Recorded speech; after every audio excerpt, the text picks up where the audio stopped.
Hello જય Shri Krishna friend. તો કેમ છો બધા મજામાં? તો આપણે આજનો વિડીયો મારો છે જે વેસ્ટમાંથી બેસ્ટ બનાવવાનું. તો તમે મારી ચેનલ પર તો બધી જ વસ્તુ રેસીપી છે, વ્લોગ છે, વેસ્ટમાંથી બેસ્ટ છે, આર્ટ એન્ડ ક્રાફ્ટ છે, બધી જ વસ્તુ તમે જોઈ શકશો.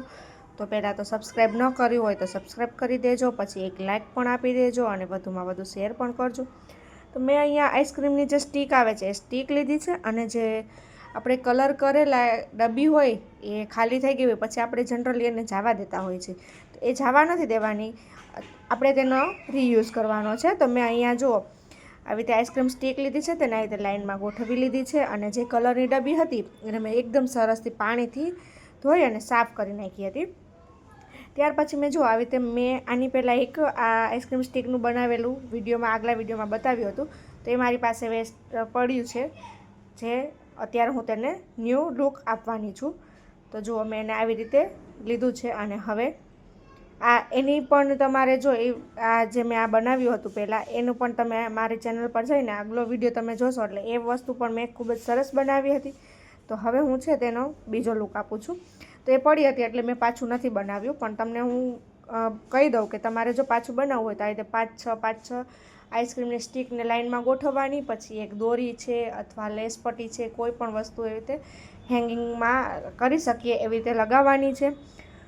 અને મેં અહીંયા જે આ કલરની ડબ્બી ખાલી હતી તેને મેં મારી પાસે સ્પ્રે કલર છે જે એ આપણે એને આવી રીતે મેં કરી દીધો છે, અને બધી જ ડબ્બીમાં મેં આવી રીતે કર્યો છે. તમારે એમાં પેઇન્ટિંગ કલર અથવા વોટર કલર કોઈ પણ કલરથી પણ નવો લુક આપી શકો છો અને તેને ડેકોરેટ કરી શકો છો, એવું પણ સારું લાગે છે. પણ મેં અહીંયા જે આ પેઇન્ટિંગ સ્પ્રે આવે છે એ સ્પ્રે લીધો છે. એ સ્પ્રે તમને કોઈ ગેરેજવાળા પાસે અથવા જે મોટી પેઇન્ટિંગ કલરની દુકાન હશે તેની પાસે પણ આરામથી મળી જશે. જો તમારે એનો ઉપયોગ કરવો હોય તો એ પણ તમે લઈ શકો છો. તો આવી રીતે મેં બધી જ કલરની ડબ્બી છે એમાં સ્પ્રે કરી દીધું છે. તો એ સ્પ્રે કરી અને આપણે તેને 5-7 મિનિટ માટે સૂકવવા રાખવું પડશે, કારણ કે આ જે સ્પ્રે હોય છે તે એકદમ લૂઝ હોય છે. જુઓ તમે જોઈ શકો છો કે એમાંથી પાણી જેવા ટીપાં પડે છે, તો એટલા માટે તેને આપણે 5-7 મિનિટ સૂકવવા દેવું પડશે, અને ત્યાર પછી આપણે તેને બનાવવાનું છે. ત્યાં સુધીમાં આપણે જે આઈસ્ક્રીમ સ્ટીક બનાવીએ તો તમારે પહેલેથી સ્ટાર્ટ કરતા હોય તો તમારે ત્યાં સુધીમાં તમને ગમતો તેમાં તમે કલર કરી શકો છો. મેં આમાં red, green and blue colour કર્યો છે, પણ તમને ગમે એવો તમે એમાં કલર કરી દો તો પણ સરસ લાગે છે. પછી તમે તમારી ચોઈસથી તેમાં કલર કરી શકો છો. તો મેં અહીંયા સ્પ્રે કર્યો છે, એની જગ્યાએ પણ તમે તમારી પસંદના કલર કરી શકો છો. લાઇટ કલર ગમતા હોય તો લાઇટ કરી શકાય, ડાર્ક ગમતા હોય તો ડાર્ક કરી શકાય. પણ મેં અહીંયા આવી રીતે સ્પ્રે કરી દીધા છે, અને જુઓ બધી જ ડબ્બી સરસથી સ્પ્રે થઈ ગઈ છે. ઘણા લોકો એવું પણ કરતા હોય, જો આ જે કલરની ડબ્બી છે એકદમ સાફ કરી અને પછી જે તેનું સ્ટીકર છે એ કાઢી અને અંદરથી તમે સ્પ્રે કરશો ને તો એકદમ વધારે સરસ લાગશે, અને એની ઉપર તમે ડિઝાઇન પણ ડ્રો કરી શકો છો, એવું પણ વધારે સારું લાગે છે. પણ મેં તો અહીંયા સ્પ્રે કર્યો છે એટલે મારે એવી કંઈ કરવાની જરૂર નથી રહેતી, એકદમ ઇઝી બની જાય છે આ સ્પ્રેથી. અને જો કલર કરીએ તો તમે અંદર એવી રીતે કલર કરી અને પછી ઉપર ડિઝાઇન ડ્રો કરી શકો, અથવા કોઈ પણ વસ્તુ ચિપકાવી અને તમે તેને ડેકોરેટ કરી શકો છો.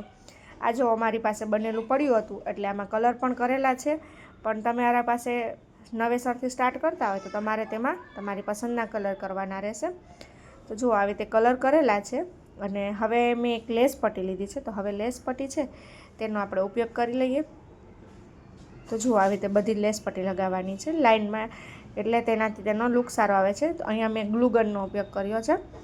તો ગ્લુગનથી પણ એકદમ કોઈ પણ કાપડની વસ્તુ છે કે કોઈ પણ વસ્તુ ઇઝીલી ચોંટી જાય છે.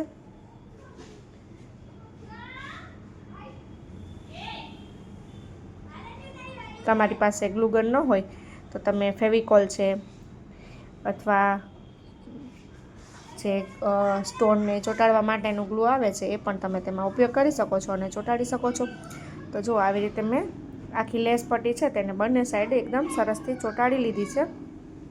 તમે એમાં પણ તમારી પસંદથી જો લેસ પટ્ટી ચોંટાડવી હોય તો લેસ પટ્ટી ચોંટાડવાની, અથવા તમારે કોઈ પણ ડિઝાઇન કરવી હોય તો ડિઝાઇન કરવાની. મેં આની પહેલાં જ્યારે બનાવ્યું હતું ત્યારે મેં એમાં ડિઝાઇન કરેલી હતી, અને એ સિમ્પલ બનાવ્યું હતું. પણ એ પણ તમે છે ને મારી ચેનલમાં જઈ અને આગલા વિડીયોઝમાં તમે ચેક કરશો જોશો તો પણ મેં ખૂબ સરસ બનાવ્યું હતું.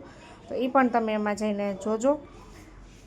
અને એકવાર મને કમેન્ટ પણ કરજો કે તમને કેવો વિડીયો લાગ્યો છે. આમાં મેં આવી રીતે કંઈક નવું જ લુક આપ્યું છે અને આ બની જશે અને પછી તો ખૂબ જ સરસ લાગશે અને વેસ્ટમાંથી બેસ્ટ બની જશે, લાગશે પણ સરસ. તો જુઓ આવી રીતે તમને પસંદ આવે તો વધુમાં વધુ શેર પણ કરી દેજો અને આવી જ અવનવી ટિપ્સ, રેસીપી, વ્લોગ્સ બધું જ મારી ચેનલ પર તમે જોઈ શકશો. તમે કોઈ પણ રેસીપી શીખવા માંગતા હોય એ પણ મને કમેન્ટ કરીને જણાવશો કે મારે આ રેસીપી શીખવી છે, તમે મને એક વખત એ રેસીપી શેર કરો તો હું એ પણ તમને શેર કરીશ. એ પણ હું તમને બનાવીને આમાં રેસીપીમાં ચેનલ પર રેસીપીને તમારી સામે મૂકીશ. તો જુઓ મેં આ રીતે લેસ પટ્ટી લગાવી લીધી છે અને કલર થોડા મને આછા લાગે છે, પણ આપણે એનો પણ આગળ જતાં કંઈક વિચારશું. જુઓ મેં આવી રીતે બધી ડબ્બી જે કરી હતી એ સુકાઈ ગઈ છે, હવે થોડી થોડી ભીની છે. ગ્લુગનથી આવે તેને બધીને ચિપકાવી દેવાની છે આપણે આવી રીતે બધી જ. જુઓ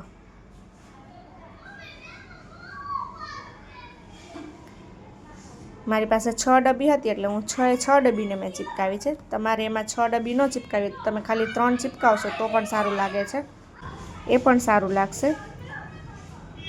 પણ અહીંયા મારે વધારે સારું લુક આપવું હતું એટલે મેં 6 ડબ્બીને ચિપકાવી દીધી છે અને એને મેં અલગ જ લુક આપ્યું છે. તો જુઓ મસ્ત એવું લાગે છે. આ તમને કેવું લાગે છે મને કમેન્ટ કરજો અને આખો વિડીયો તમે લાસ્ટ સુધી જોજો. તો આવી જ હું તમારી સામે અવનવી tips, tricks, art and craft, વેસ્ટમાંથી બેસ્ટ બધું જ તમારી સામે આવી રીતે બનાવી અને શેર કરીશ. જો મેં પછી મારી પાસે આવા જે ચિપકા માટે સ્ટોન જેવું કહીએ અથવા મોતી છે, કોઈ પણ તમારી પાસે વસ્તુ હોય તમે ડેકોરેટ કરવા માટે તેમાં તેનો યુઝ કરી શકો છો. મેં આવી રીતે તેનો યુઝ કર્યો હતો અને લાગતું હતું ખૂબ જ સરસ.